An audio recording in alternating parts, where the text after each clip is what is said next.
अच्छा, हमारे पास पेपर का क्वेश्चन नंबर 2 है, जिसके अंदर कैश सिस्टम है और उस कैश में टोटल 4 सेट्स हैं।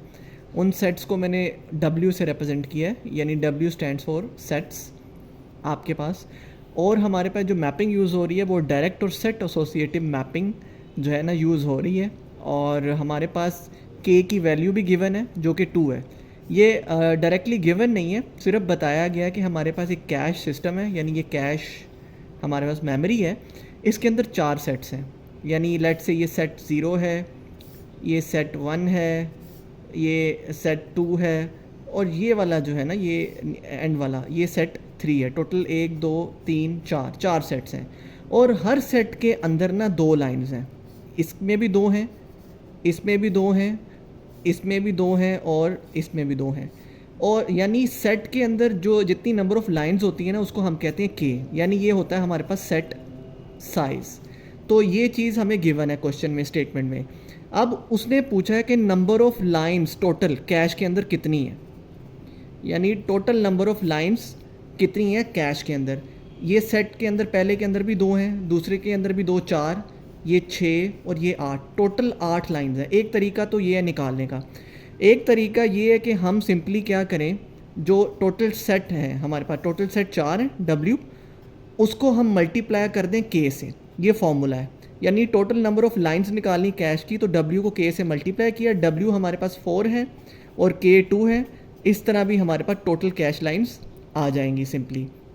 अब अगला जो हमारे पास एक्चुअल में पार्ट है, वो हमसे पूछा है कि एक मेन मेमोरी का ब्लॉक है और उस ब्लॉक में एक ब्लॉक नंबर 0 है, एक ब्लॉक नंबर 1 है और एक जो है ब्लॉक नंबर 2 है।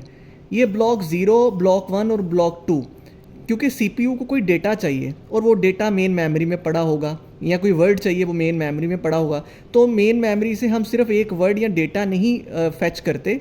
हम क्या करते हैं, पूरा का पूरा ब्लॉक लेकर आते हैं और पूरा का पूरा जो ब्लॉक होता है वो हम क्या करते हैं, उसको मैप करते हैं कैश लाइन के अंदर। यानी कोई भी पर्टिकुलर हमारे पास कैश का लाइन है, उसके साथ हम रिप्लेस करते हैं उस ब्लॉक को, जो ब्लॉक हमें चाहिए।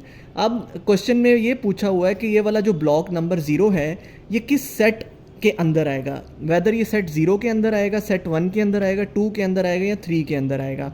ये पता लगाने के लिए हमारे पास फॉर्मूला होता है I = J mod W। W हमारे पास सेट टोटल सेट हैं, और मॉड एज इट इज़ आ गया। J का मतलब होता है ब्लॉक।